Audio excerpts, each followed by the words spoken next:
Well, howdy. This is another edition of my low-key talks about our ancestors.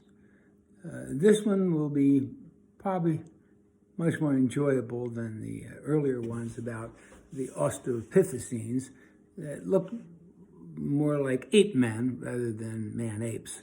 We're going to talk about Homo erectus, termed Homo ergaster if they arose in Africa. Really important species. We've been around, I don't know, maybe as the Homo sapiens we are, probably 200, 300,000 years. But there are precursors to us, earliest Homo sapiens that don't exactly look like us, but the modern Homo sapiens, maybe 300, 400 years. Homo erectus was around for about 2 million years, at least 1.9. Began about 1.9 million years ago. And we call them archaic human beings. The story begins with the background of the Neanderthal remains being found, and the publications by Charles Darwin. And it's hard to believe this, but there's a man named Dubois, Dr. Dubois, Eugene Dubois, recently appointed to his position as a teacher of anatomy and a physician. He's also a geologist. Recently married, but not so recently that his wife wasn't already pregnant. Can you imagine him going to his wife saying that he believes, unlike Darwin, who thought life started in Africa, that it started in Asia, and he has decided to give up his job, become a medical officer for the Dutch East India Company equivalent. It was their actions and presence in Sumatra and Java and elsewhere that he joined. He told her he was going to find the missing link. He did. He did. It's just crazy. So this is about the 1880s, and he gets that position, and he goes to Sumatra and digs and digs and digs. He hires workers, gets nothing.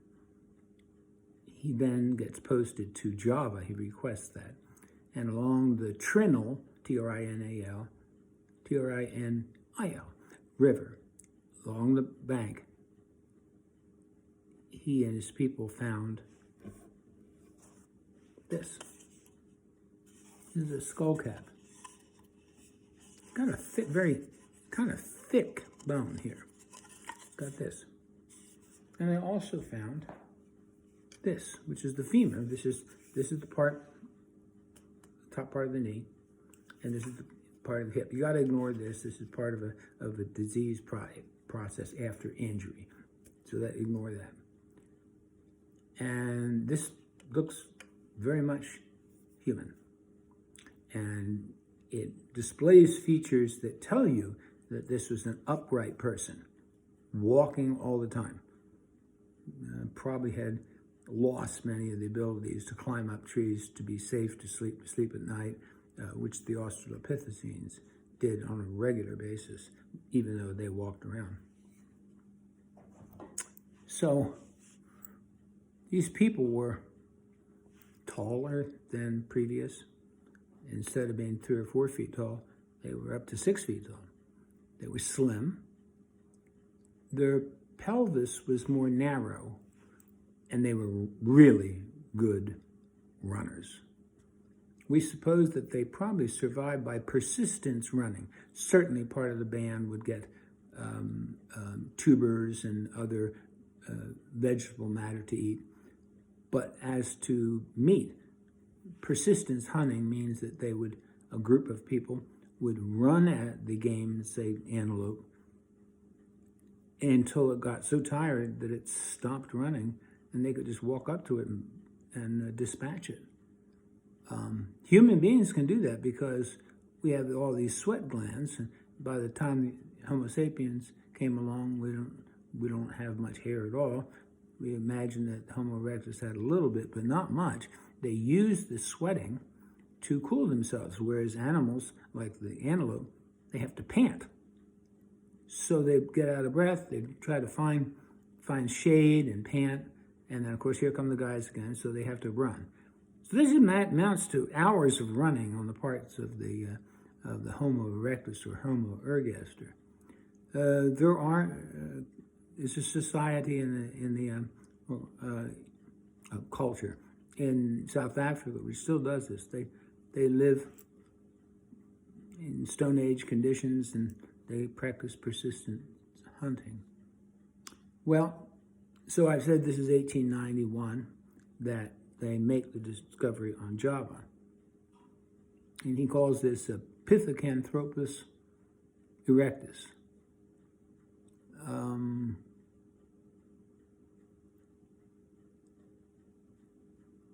Well, not very long after, in about 1907 or so, some fossil hunting is taking place in Beijing. By 1917, it's in full gear. And what comes from that and years following, decades following, centuries following, up to now, is this.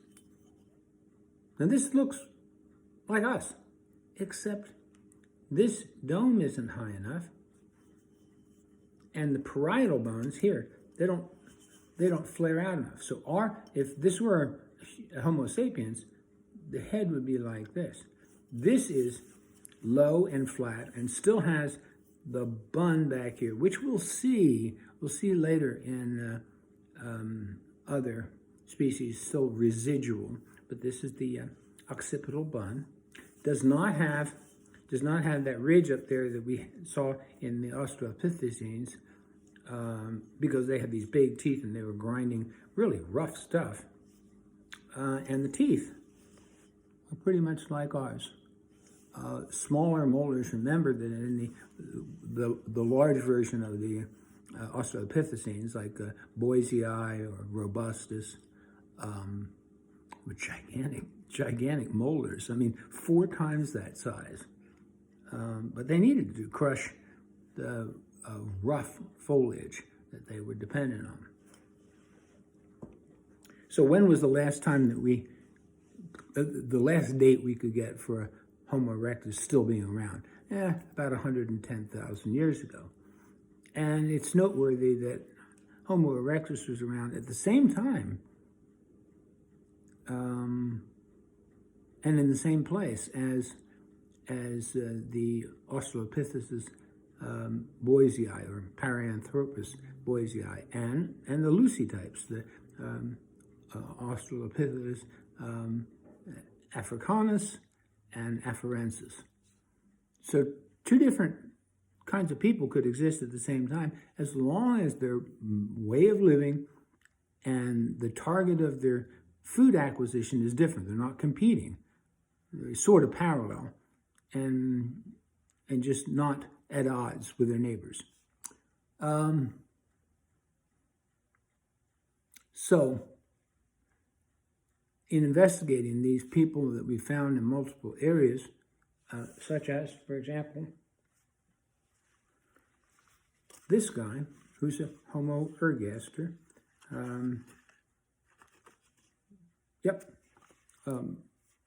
Sangaron 17. Actually, I would call him Homo erectus, and this label says that, but it was in...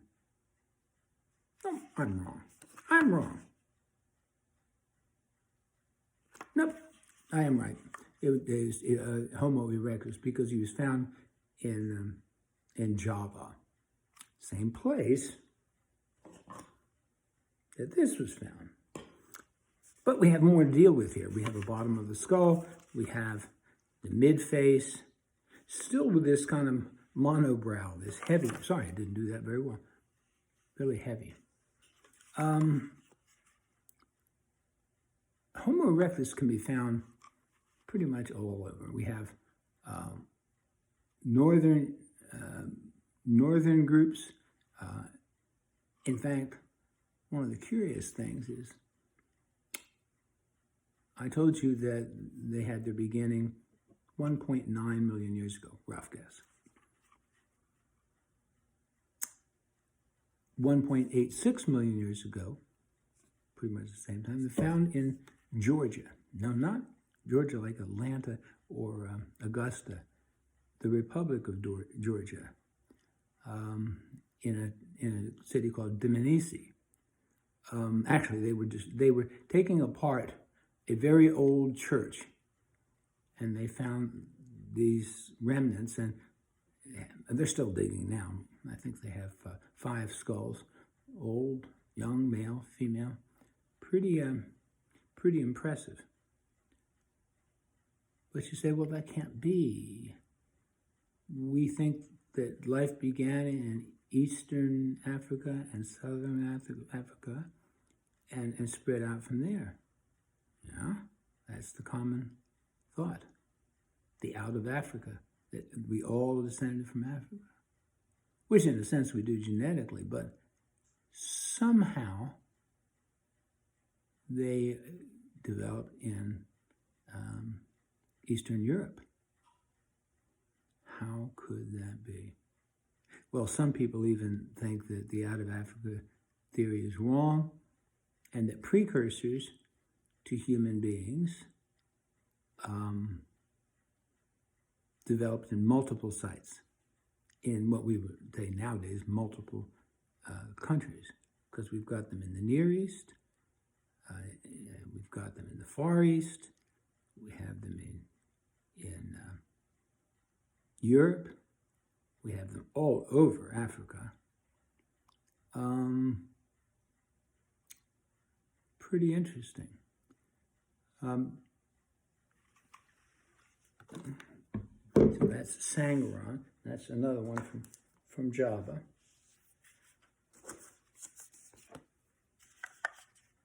Now, this is interesting because not doing that very. You see the dome is higher, and the skull is a little bit wider. Very thick skull bones. Positioned so the upper jaw is in front of the brain. Now remember, ours, if you go up if you go in your nose and go up, you're going to damage your frontal lobe of your brain. In other words, the face is flatter than earlier things, but it's not tucked under. Our face, our midface, is tucked under the front part of our brain case. Very different. So at any rate, this guy is from Kenya. The Brits called it Kenya, Kenya territory, and that became independence. So it's Kenya, and this is dated 1.75 million years.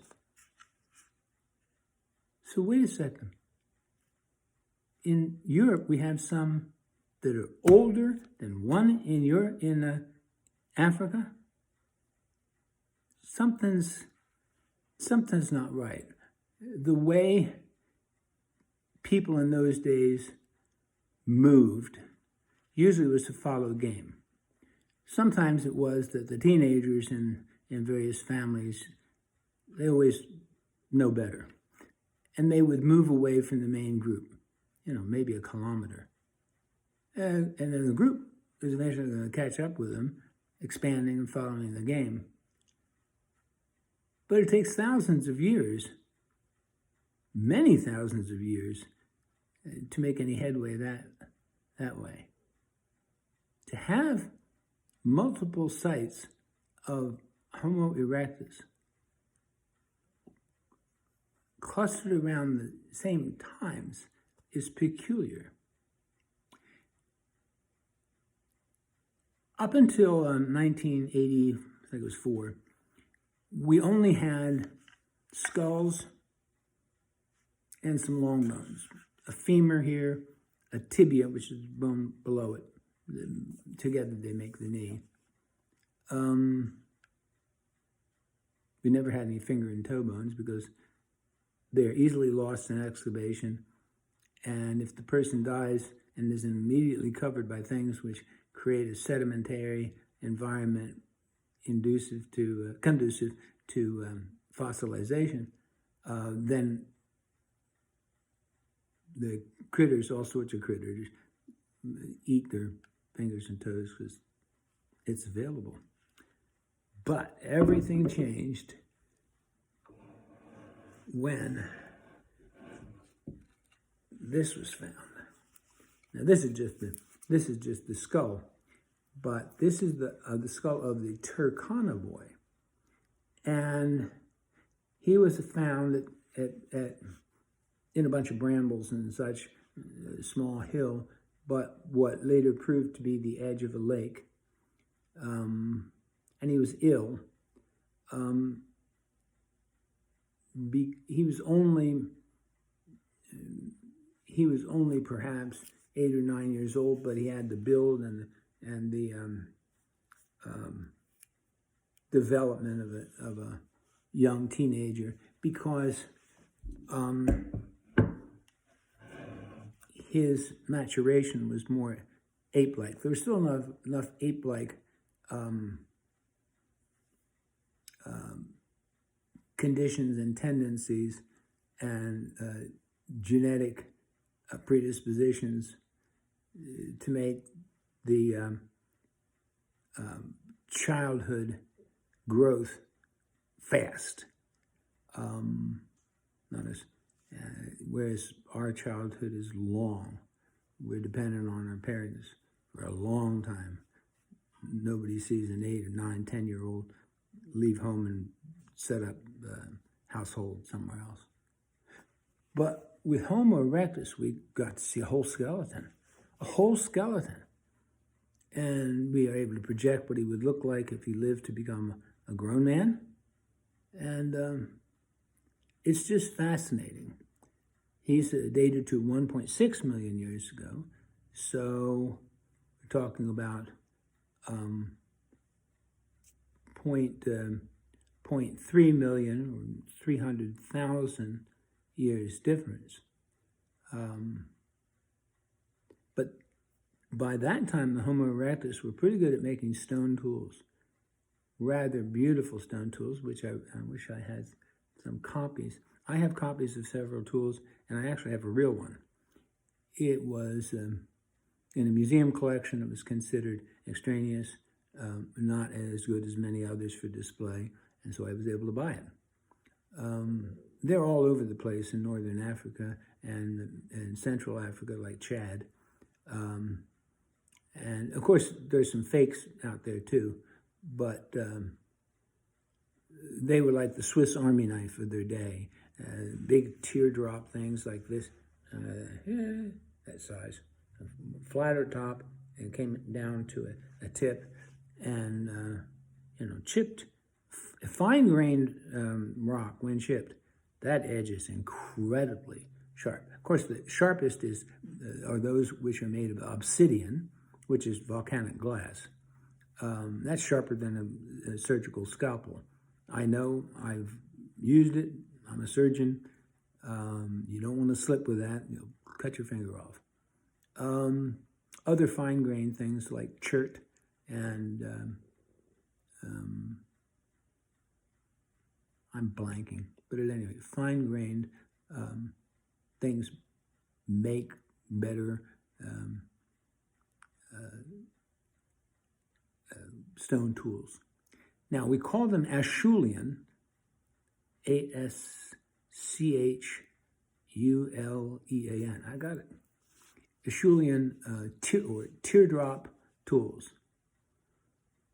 So what we get from all of this is that this is the first time we see what we clearly would identify as a human being. In other words, if you had an adult male or female and you dressed them up, give them a haircut, and put them on the New York subway. Heads wouldn't turn. They would look no more unusual than many other people, Homo sapiens. They're up to 6'1", up to maybe 150 pounds. So it would be a slim person with strong muscles, look like a wiry dude. I could go on and on about Homo erectus. Clearly, they are precursors to us. Whether or not it is valid that there's an intermediary species, this is in hot contention, called Homo heidelbergensis. It's a little cloudy. Of course, just in the last few years, we found another species identified just by some, I think, toe bones or finger bones, one of the two. The Denisovans and Denisovans, right. Anyway, how much a part they played, don't know. The geneticists and micro people have found that some specimens that had the DNA of both Neanderthal and the Denisovans. So they got along real well. Of course, the Neanderthal mixed with us, and some of us carry some Neanderthal DNA. Well, that's a bit on Homo erectus. Started about 1.9 million years ago, close to 2 million years ago. Died out about 100,000 years ago. While Homo sapiens had already come on the scene, where Homo neanderthalensis was still on the scene, where in Africa, the Australopithecines were dying out, with some pockets remaining. So when we look at a species that has lasted almost 2 million years, where we in our form have lasted less than 500,000 years, it should cause us to be somewhat humble. Thank you for your attention, and I'll be back with another topic shortly. Have a pleasant day.